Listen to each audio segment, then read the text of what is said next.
International news now.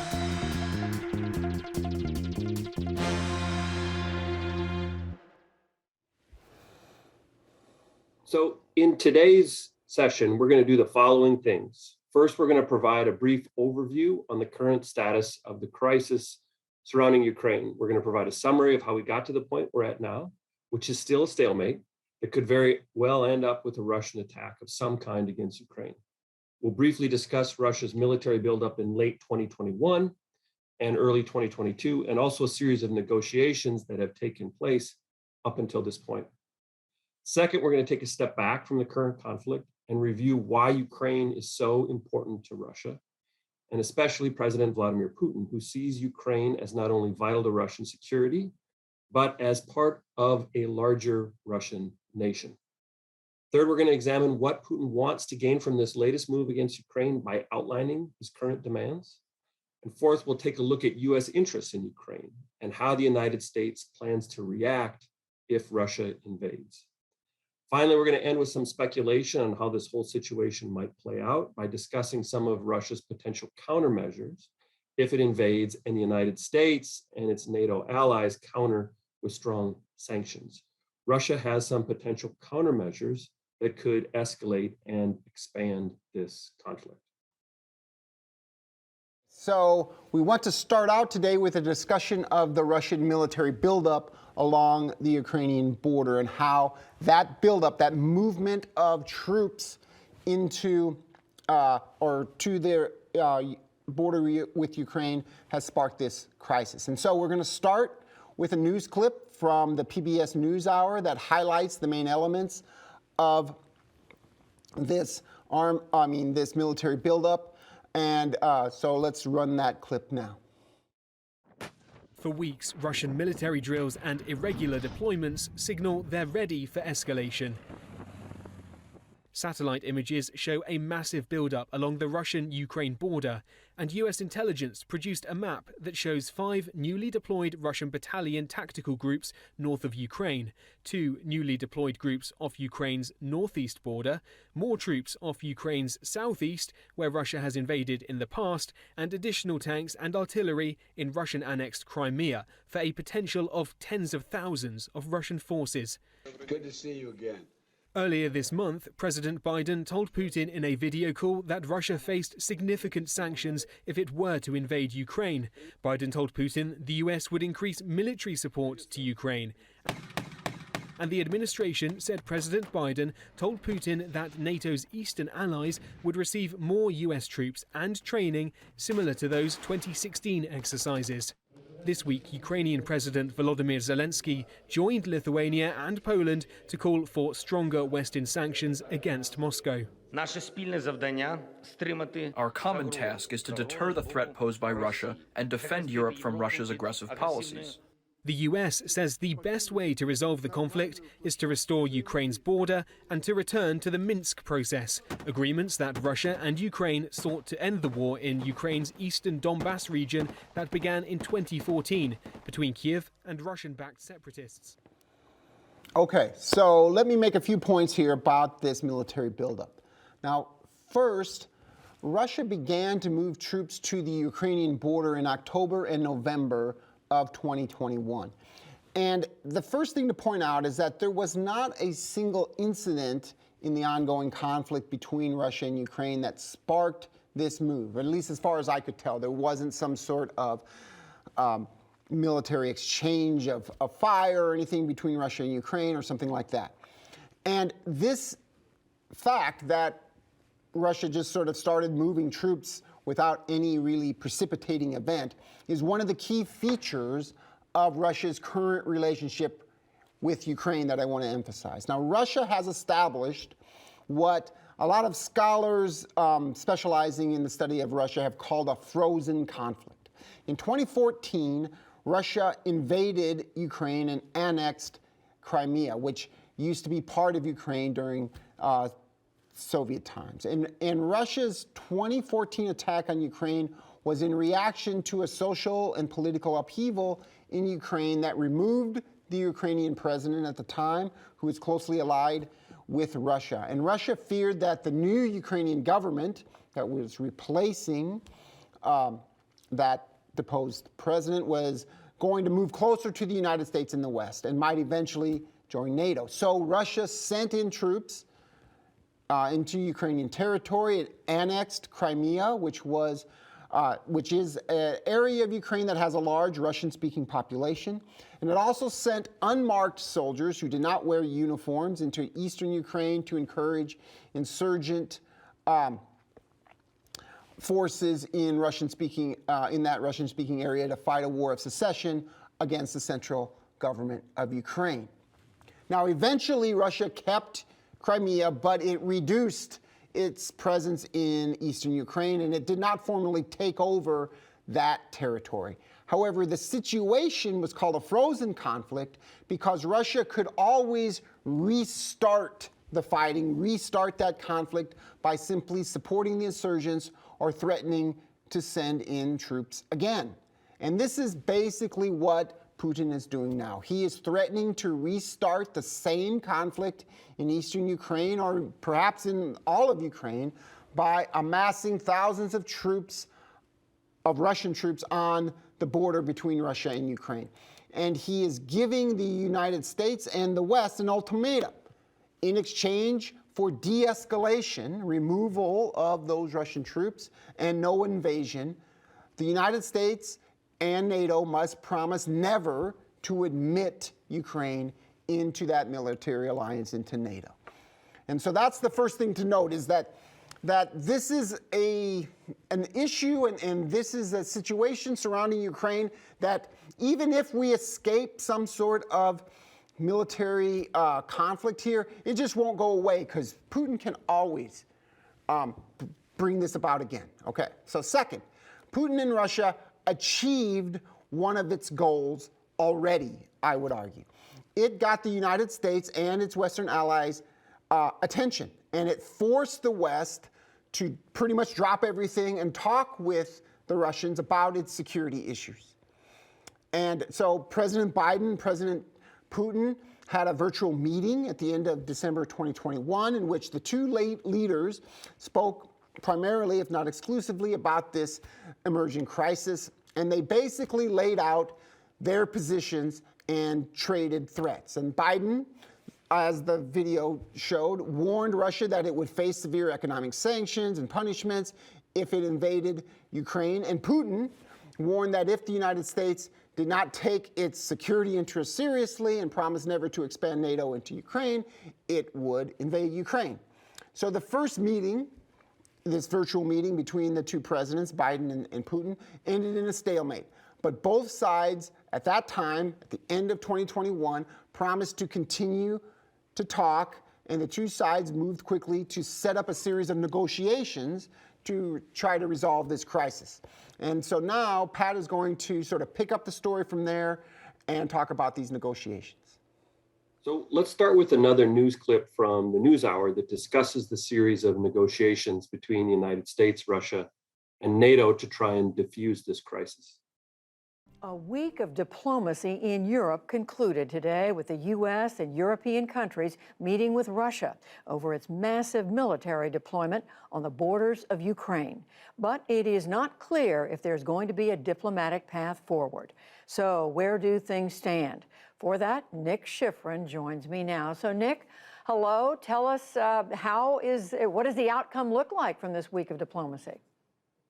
No progress on the de-escalation of that massive buildup of 100,000 troops on Ukraine's borders, Judy, and each side maintaining the positions they held at the beginning of this diplomacy, which means the two sides remain very far apart. The U.S. is trying to respond to Russian demands that NATO never include Ukraine in the future by offering to focus on arms control and military exercises. And if you listen to the Russians, that is simply not good enough.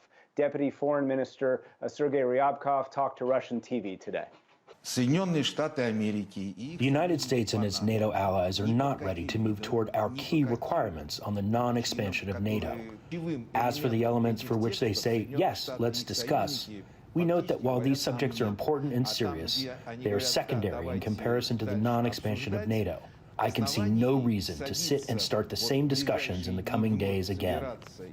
Now, that seems conclusive, Judy, but U.S. officials tell me that position has not been communicated officially to the U.S., so the possibility of future talks remain. Meanwhile, today, National Security Advisor Jake Sullivan repeatedly said the U.S. was prepared both to continue diplomacy, but also to punish Russia if it invaded Ukraine. He also maintained, though, that the U.S. would simply not accede to what you just heard, Ryabkov call Russia's key requirement over the future of NATO. We stuck to our core premise of reciprocity. We were firm in our principles and clear about those areas where we can make progress and those areas that are non-starters. So at the end of this week of diplomacy, Russia's primary demand and the U.S. response to it, Judy, is exactly where they were before the diplomacy began. So does that mean the threat to Ukraine is exactly what it was before all this? Very much so, Judy, and if anything, it's probably going the wrong direction because yesterday the Russians announced they had live fire exercises in the exact same place that they had deployed 100,000 troops to the border for irregular exercises late last year. And the U.S. intelligence community isn't just concerned about the number of troops or how they're deployed with advanced weaponry, artillery, electronic warfare, or even that they're effectively deployed surrounding Ukraine. The U.S. has more intelligence suggesting Russian plans for invasion, to double the number of troops, and to release a false flag, essentially blaming Ukraine as a pretext for invasion. Today, Jake Sullivan acknowledged that they had that extra detail and that they'd be releasing it in the next day. Okay, so let me say a few things here. First, let's start by saying that neither side really wants a war in Ukraine, and both sides have strong reasons to avoid allowing the current crisis to escalate to a military conflict. A Russian invasion of Ukraine would be very costly for Russia. It would likely cause a lot of casualties for both sides, including many Russian soldiers. It would mean harsh economic sanctions from the United States and its allies that could cripple Russia's economy. In a worst case scenario, it could escalate into a wider conflict that would involve the United States and European countries. A Russian invasion of Ukraine would be really bad for the United States and NATO as well. It would show weakness on the part of the United States and a failure to uphold the most fundamental values of the international system that the US itself built after World War II, namely that countries cannot rewrite international borders through force. Western sanctions following an invasion could also harm Western economies as well as Russia's. Russia could decide to cut off Europe from its natural gas in reaction to sanctions, which would lead to skyrocketing energy prices around the world and could divide NATO allies. And finally, the United States also doesn't want to see a war in Ukraine spread to other parts of Europe. So both sides have good reasons to negotiate and find a diplomatic solution. But as the video clip shows, it's very difficult for either side to step away from the confrontation now that each side has declared its position and defended its position by making a series of threats. And so in a series of diplomatic negotiations between the United States, Russia, NATO, and the OSCE have failed to de-escalate the crisis. And so the stalemate continues. Russia has reiterated its central demand that Ukraine can never enter NATO and threatens to invade Ukraine if the West does not agree to this demand.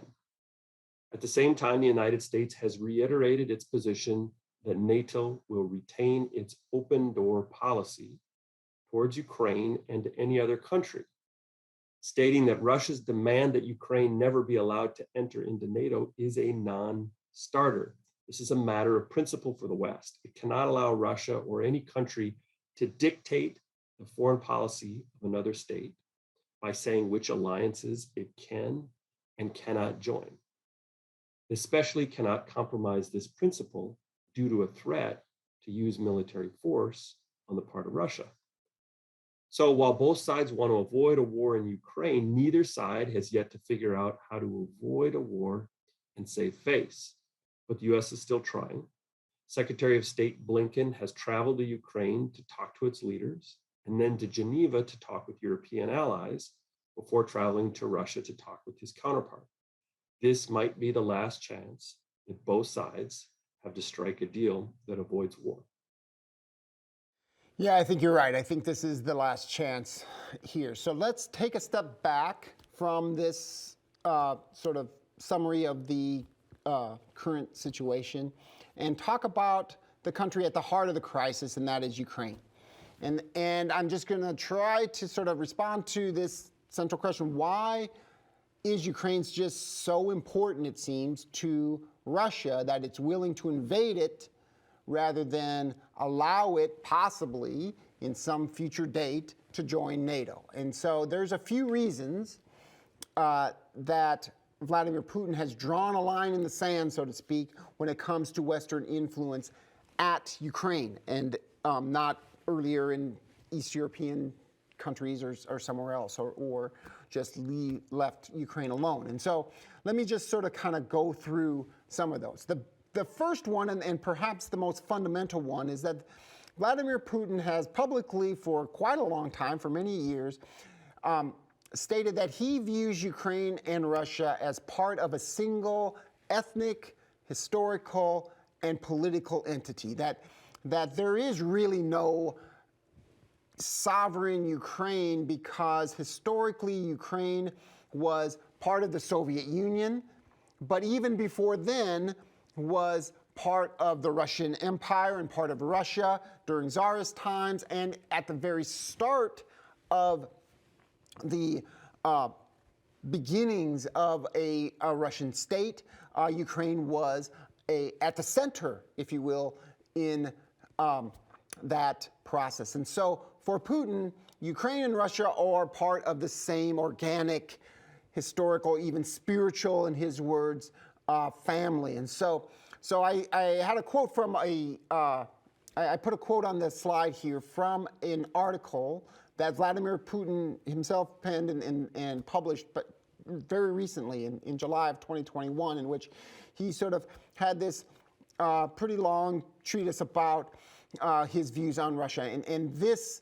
pretty much sums up what he thinks. Russians, Ukrainians, and Belarusians. So those three peoples, if you will, those three countries, according to Vladimir Putin, are all descendants of ancient Rus, which is, this idea that there was, at the beginning of the birth of the Russian state, a organic core to it in ancient Rus, and then included not just ethnic Russians, but also what are now called Ukrainians and Belarusians, and that this ancient Rus was the largest state in Europe, and it still, throughout the time, all the way up to the present, has sort of a meaningful unity. And so first and foremost, Putin really doesn't think that Ukraine deserves sovereignty because historically and politically, Ukraine is and should be part of Russia.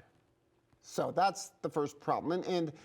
And this is a pretty big hurdle for anybody on the other side of this debate to get over, to kind of convince Vladimir Putin and other Russian nationalists, if you will, that Ukraine is a sovereign country that shouldn't be meddled with by Russia, because from this perspective, that's just not true. Okay, so there's that. And then there's more specific points. And one of them is this idea that Ukraine holds a lot of ethnic Russians and Russian speakers in it, particularly in the East. And so in this very same article where Putin argues that Russians and Ukrainians and Belarusians are all the same, he then talks about Eastern Ukraine as well, and he makes the statement, I should have quoted it, that he says, well, if Ukraine was its own country, it really doesn't need the Donbass and Eastern Ukraine. That's really not Ukrainian, that's Russian, and so that should be part of Russia. And so then that adds another layer, an ethnic layer about Eastern Ukraine in particular,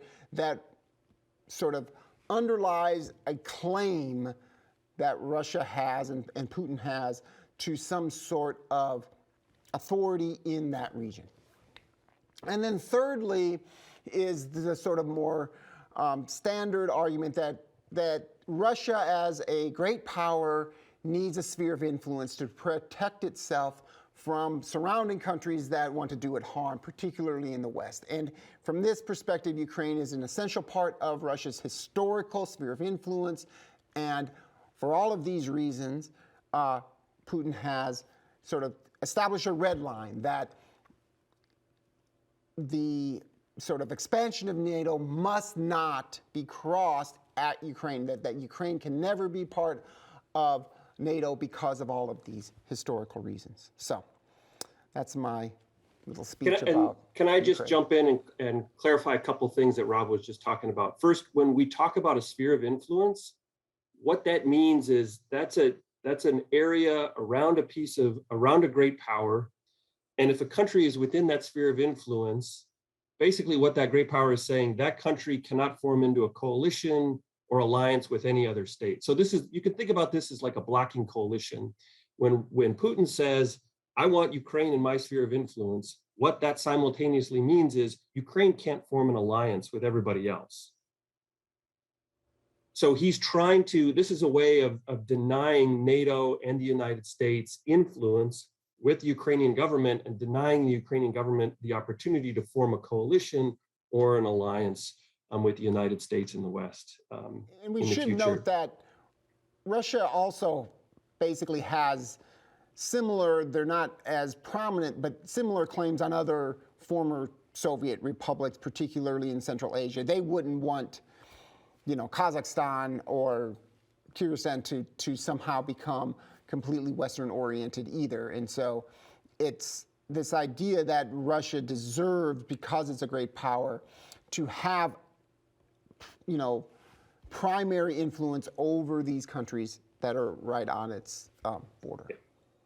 And let me just say one more thing related to this with respect to the role of minorities in the sphere of influence and the Russians in Ukraine. Partly what Putin is saying as well is Ukraine needs to be close to us so Russia can protect the minority interests of Russians in Ukraine, because partly what he's going to make the argument is if Ukraine goes west, goes to NATO, goes to EU, and you have this ethnic minority of Russians in Ukraine in democracy, they're never going to have any influence. And so their interests aren't going to be protected by the Ukrainian government that moves west. And so he's also going to make the claim, and he has made the claim, is this is how we protect ethnic Russians in Ukraine, because the implication is the Ukrainian government isn't going to do that under democracy. Right. So Vladimir Putin, he's kind of obsessed with Ukraine, right? So let's now circle back to the present crisis and examine the specific demands Russia has made. These demands revolve around a longstanding disagreement with NATO expansion following the end of the Cold War. So let's start with a clip that highlights Putin's sentiments about NATO expansion. In a marathon 4-hour press conference today in Moscow, President Putin blamed the West for threatening Russia. Not 1 inch to the east is what we were told in the 1990s. And what happened? We were duped. We were brazenly duped. There were 5 waves of NATO expansion. After the fall of the Berlin Wall, Russia says the US made a deal that NATO's troops and weapons would not expand further into Eastern Europe. Putin says now Russia is defending itself from increasing NATO encroachment. And now these missile systems are appearing in Poland and Romania. That's what we're talking about. You have to understand, it's not us who are threatening. And now you're telling us Ukraine will also be in NATO. This week, NATO Secretary General Jens Stoltenberg said the alliance supports Ukraine's sovereignty and, quote, right to choose its own path. Today, Putin told a room full of journalists that Ukraine will never join NATO. We put it straight. There must be no further expansion of NATO eastward. What is there not to understand? Was it us who deployed missiles near the borders of the United States? No. Putin's remarks come a week after Russia submitted a list of security guarantees it wants the West to agree to in order to withdraw its forces near the Ukrainian border. The demands include a ban on a Ukraine NATO membership, the removal of NATO forces and weapons from much of Eastern Europe, and a promise to not hold further drills in the region without Russian approval. Russia's demands would involve a major reconfiguration of European security, and Vladimir Putin insists on haste or else an unspecified military response. That leaves open questions about whether the calls for negotiation and diplomacy are genuine or designed to fail to justify escalation. All right, let me say a few things here. Putin is clearly resentful of how NATO expansion was conducted, implemented after the end of the Cold War. He claims that the United States and Western leaders made verbal commitments to Mikhail Gorbachev, who was the leader of the Soviet Union at the time, to limit the spread of NATO toward the borders of the Soviet Union. This is that comment, not 1 inch. So when communism was collapsing in Eastern Europe in 1989 and the Berlin Wall fell, there was a chaotic period in which the leaders of the United States, Germany, and the Soviet Union negotiated over the status of a reunified Germany. At that time, the United States and West Germany had 2 primary goals. They wanted the reunification of West and East Germany, and they wanted this reunified Germany to be a member of NATO. The Soviet Union was severely weakened at the time because it was facing a severe economic and political crisis of its own that included massed protests against its communist system.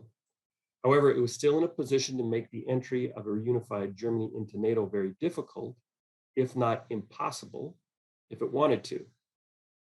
So eventually the leaders of the United States, the Soviet Union, and West Germany reached an agreement that would allow West and East Germany to reunify and then enter NATO. But this is where there's a disagreement between the United States and the Soviet in their different versions of what happened.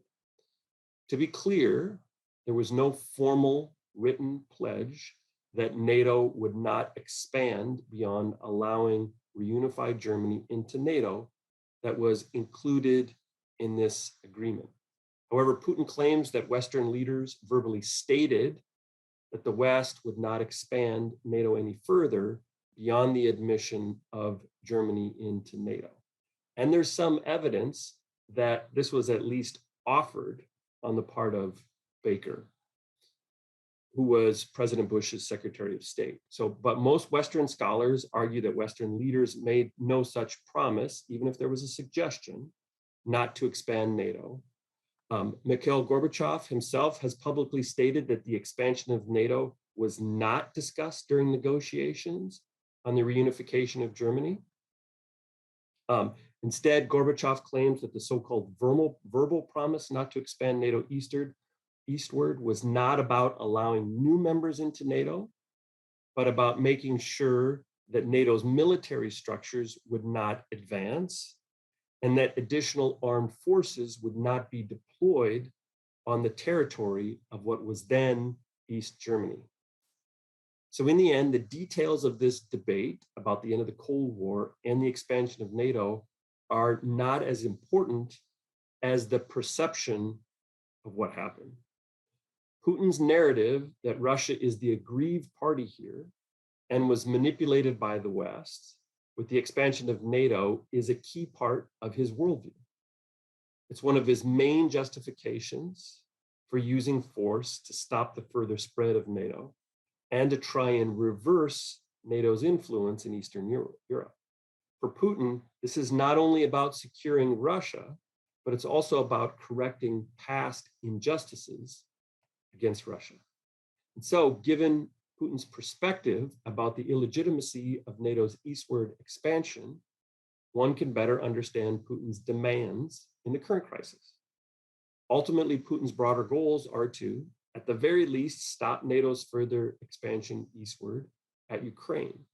But more broadly, Putin's current demands also include a rolling back of NATO's military structures and influence out of Eastern Europe.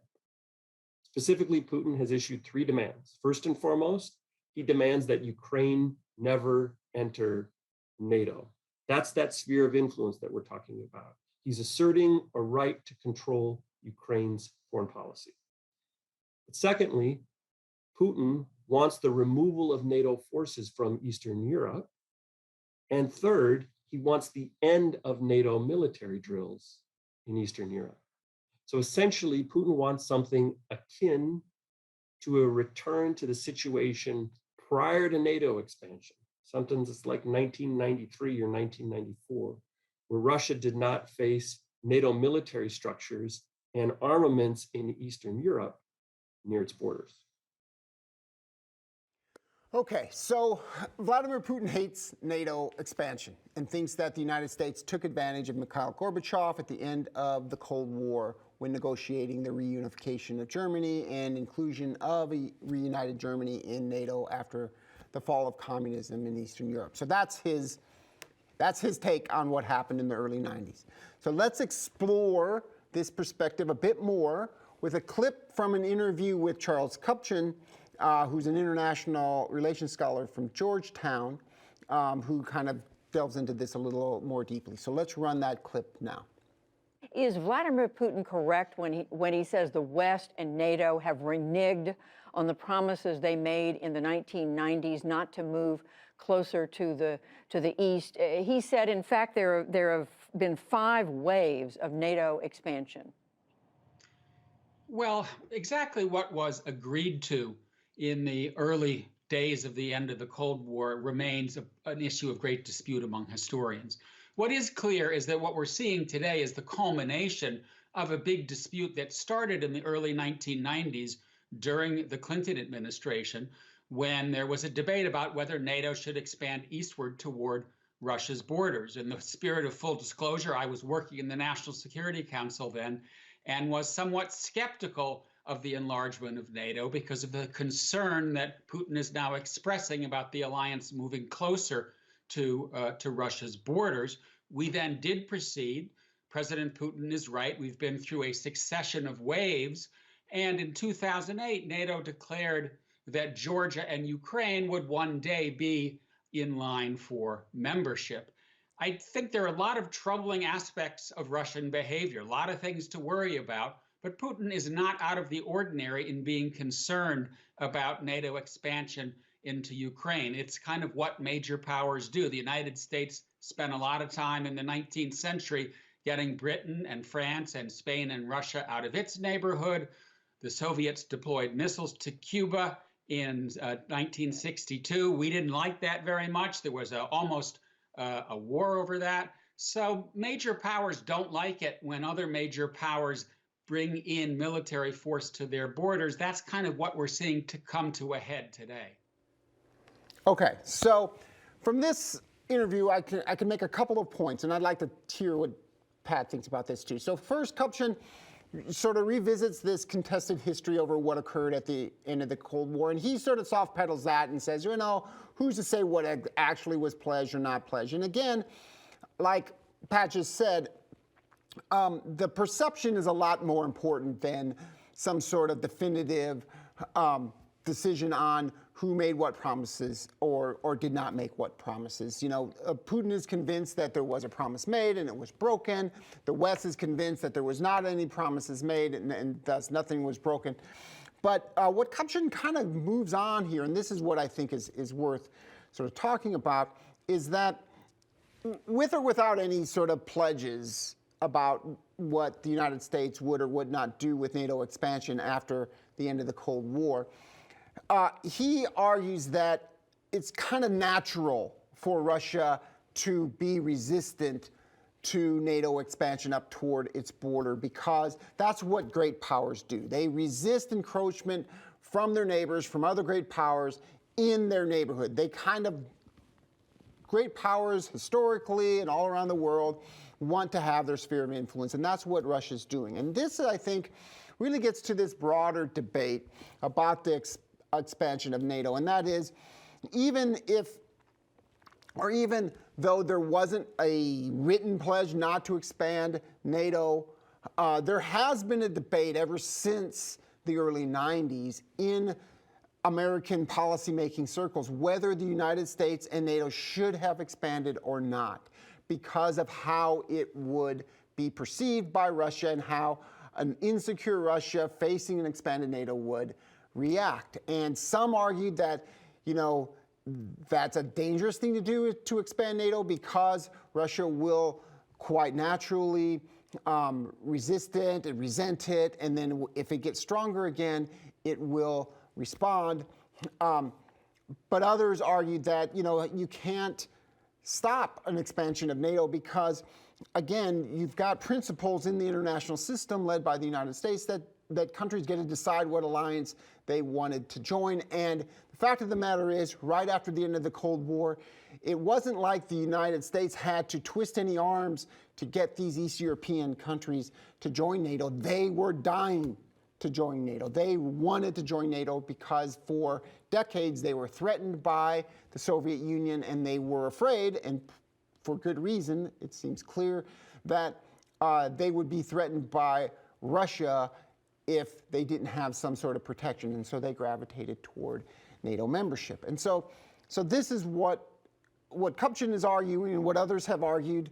Mearsheimer has argued the same thing in editorials, that the United States is kind of culpable in a way to the current crisis because the expansion of NATO has created a situation where, as a great power, Russia is going to push back, especially if you're talking about a country like Ukraine.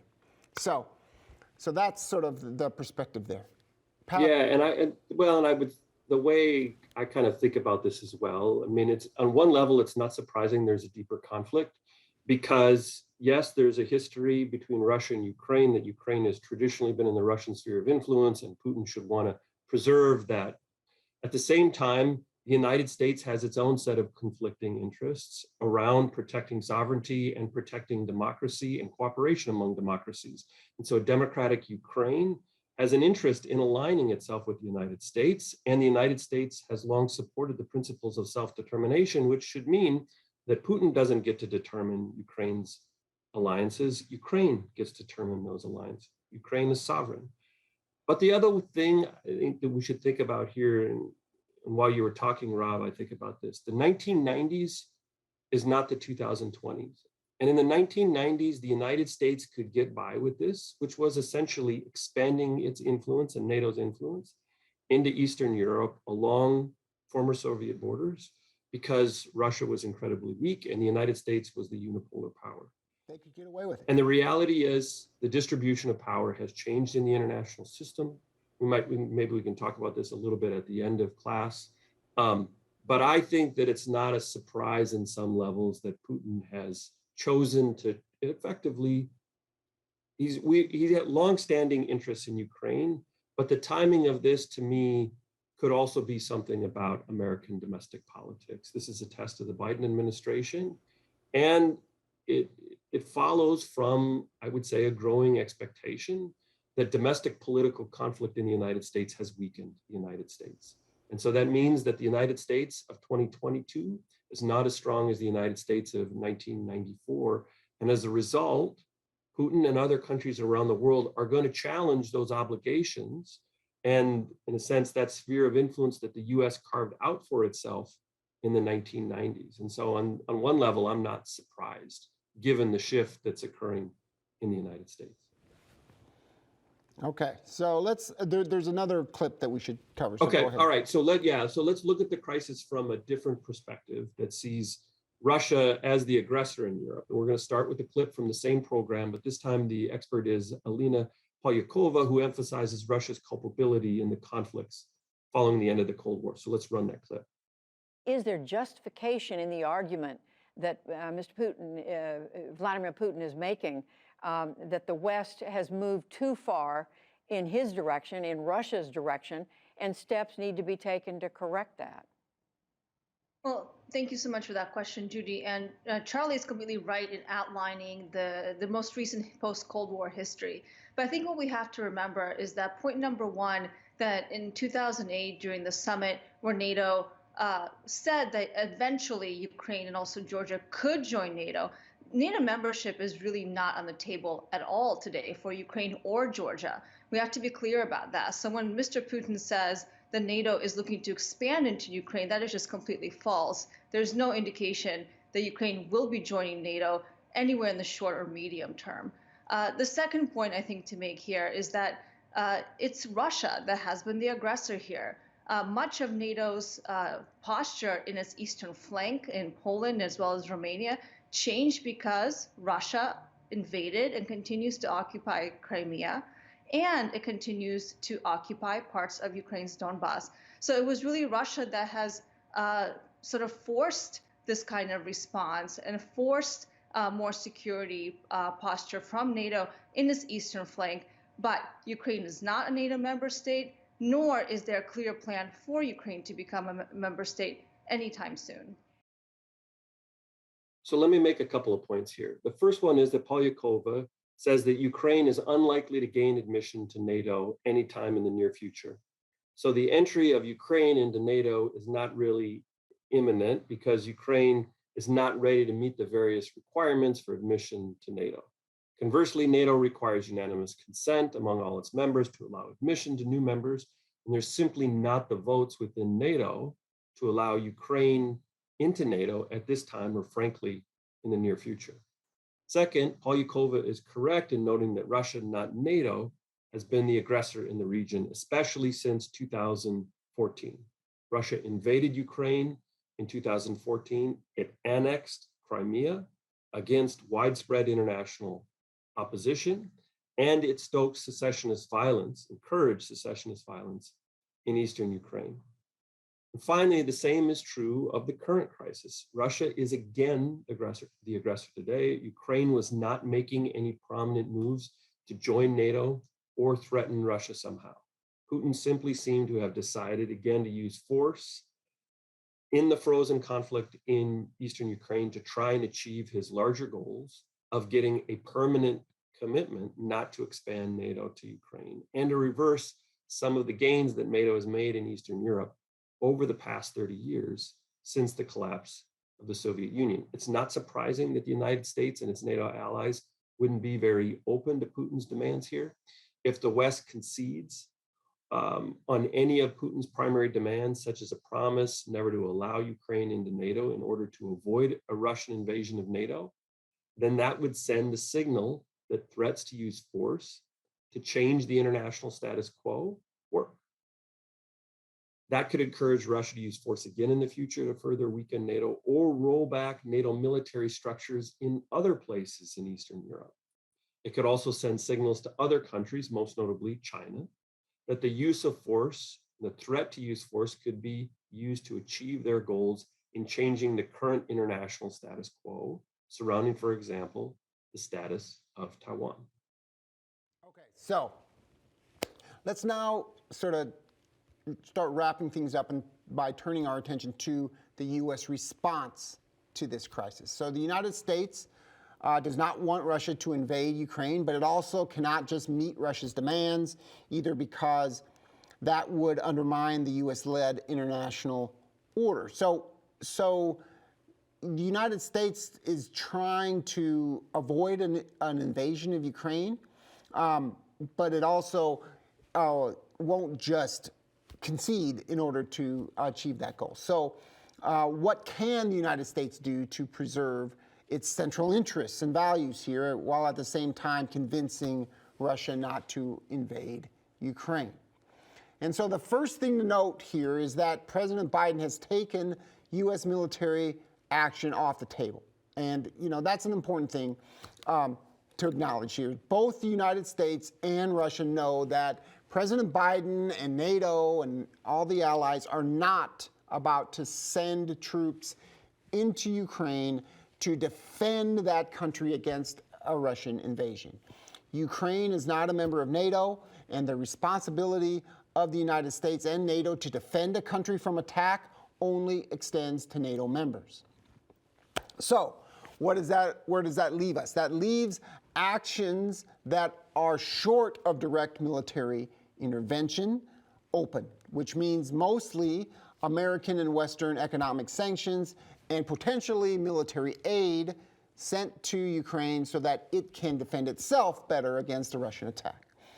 So the U.S. is threatening two major types of economic sanctions. First, there are financial sanctions. These sanctions would go after Russia's largest financial institutions. Biden has threatened to go further with these actions than the United States and its allies did with its economic sanctions after Russia annexed Crimea in 2014. So these financial sanctions would be designed to effectively cut Russia off from the international financial system. It would prevent Russian banks and other economic actors from being able to deal with European and American banks, which dominate the international financial system. Russian energy companies would be prevented from getting money back from their oil and gas sales. These sorts of financial sanctions could so disrupt the Russian economy that it would force Russia to devalue its currency, perhaps, and severely damage its economy. So that's the first set of sanctions, severe financial sanctions. But the United States is also threatening to use technological sanctions against Russia if it invades Ukraine. Now, these sanctions would cut Russia off from the semiconductors and the computer chips and these other sort of microelectronic parts that Russia needs and any country needs for making these big modern devices and elements of a major economy, from making jet planes and other industrial goods.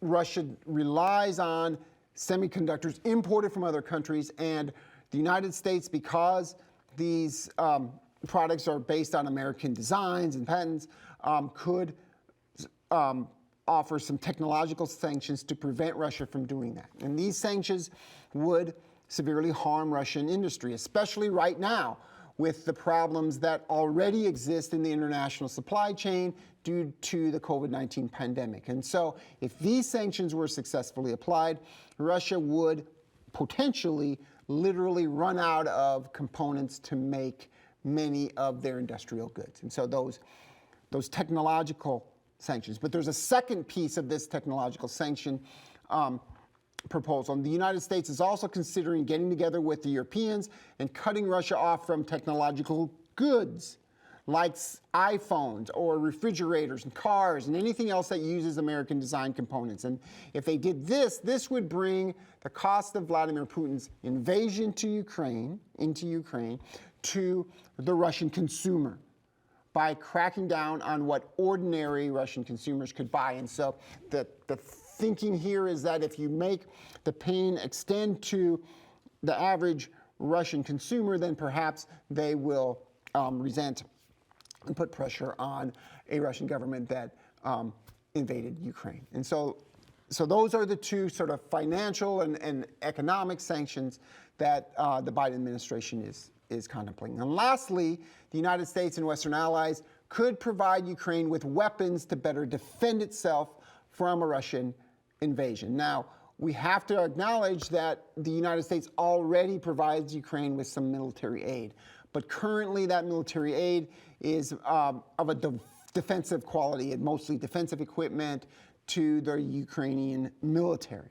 But if Russia rolls into Ukraine in a full-fledged invasion, the theory is that Ukrainian citizens and sort of citizen militias could start a popular insurgency.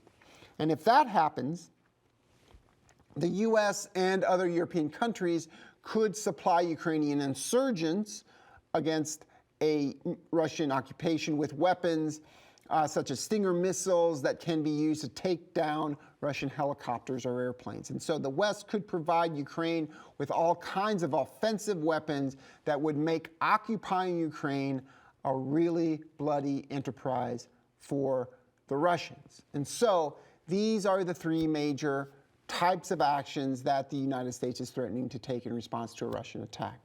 These threatened actions are meant as a deterrent against Russian invasion. We want Russia to know, the United States wants Russia to know that if it attacks Ukraine, the West will react, will apply painful enough sanctions that it will not be worth it for Russia to go ahead with that invasion in the first place. So that's it. Saying all this now and saying this is what we're going to do if you invade is meant to deter Russia from doing it at all. So the problem with that deterrent strategy is it's unclear whether these threats, of severe economic sanctions and increased military aid will actually be enough to deter Russia. And also there's some fear that there's a lack of credibility, perhaps, of these threats, especially recently as there's sort of some evidence that the United States and the West might not be able to hold together in a uniform and united front reacting to Russian invasion. And so we're going to end today with just a little debate here with Professor McDonald and myself about what might happen. And I want to kind of center this around what Russia could do to counter Western sanctions. And so let's assume Russia does something in terms of military action against Ukraine. And then the United States and the West applies economic sanctions. What could Russia do? And so, scholars and observers have said that Russia has already done something, and that is because it has suffered Western sanctions in the past, in the wake of the 2014 invasion of Ukraine, it has tried to sanction-proof its economy. So maybe it can just weather those sanctions. But a lot of the debate is about sort of a counter measure, a sort of counter response from Russia against the West if it got severe sanction. And the biggest thing here is this idea that Russia could decide to cut off energy exports to Europe in the middle of winter in response to sanctions from the United States and the West. And if it did that, I think that would cause some serious problems, because the plan here would probably be that Russia's trying to divide the West, right? To try to put pressure on Europe to have them abandon those sanctions, and because they are suffering from a lack of Russian natural gas. And then the third thing here, and then we'll get to some of your ideas, Pat, is that perhaps Russia can kind of escape this problem through doing something short of a full invasion of Ukraine, a partial invasion or a cyber attack or something that wouldn't be as easy to react to with a full-fledged set of sanctions that President Biden has really outlined already. And that has really sort of started to be a matter of debate here too, because it kind of became clear in Biden's latest press conference that he admitted that if there is something short of a full invasion, there'd be some debate about how to react to that. And so that's what I got. So one thing while you were talking, Rob, and I think one way it might be helpful to think about this and how things might unfold in the next month is if we go down the chain of what might happen, Putin invades, US sanctions, and then the potential countermeasures by halting energy imports. In some senses, right, because Biden has taken military action by the United States off the table, in some senses it could be, what's the relative costs and pain in an economic war of attrition between Russia and Europe? That could determine how this thing falls out. So in a sense, we know that there are going to be tremendous financial sector sanctions imposed on Russia if it attacks. Now, what does that mean? It means that Russian banks can't do any business with Western banks. They will be cut off, which then means that Russian firms can only borrow money and execute transactions essentially locally in Russia. I've read something that there might be some alternative arrangements set up between Russian and Chinese banks. Right. But this is a tremendously powerful device by which the United States can bring economic activity in an economy to a standstill by denying them access to US banks. This is how the United States escalated the sanctions on Iran after President Trump withdrew from the Iran nuclear accord. So it's going to be a similar thing in Russia, really bad, okay? So it'll grind the Russian economy to a halt. And then the question, so then Putin is likely to throw on sanctions, and then it becomes a battle over which society can absorb these costs longer, right? Because if one of the society, whether it's Europe that can sustain high energy, or Russian society, if it can sustain lack of financial access, whichever society is better at withstanding this costs, this might tell us then who's got to cry uncle. If it's Russian society that can't stand the costs, then it might be Putin. If it's Europe can't sustain the costs of getting shut off from energy supplies, then it might be Europe that has to make some concessions. And That And could it's hard look to say how that would actually turn out. No, and that's what I'm saying. What's interesting is there's a tremendous amount of uncertainty, and the leaders on both sides, they don't know this. And so on another way to think about it is this could be tremendously reckless for both sides, and uncertainty over what would happen if effectively in an economic war of attrition could create caution on both sides. But I think it's a comparison of those costs, which might help us to understand how this thing is going to evolve over the next couple of months. Well, that uncertainty might mean that they sort of step away from the precipice, especially in the form of like a full-fledged invasion of Ukraine. That would spark for sure the full-fledged, economic sanctions, which could then start this war of attrition.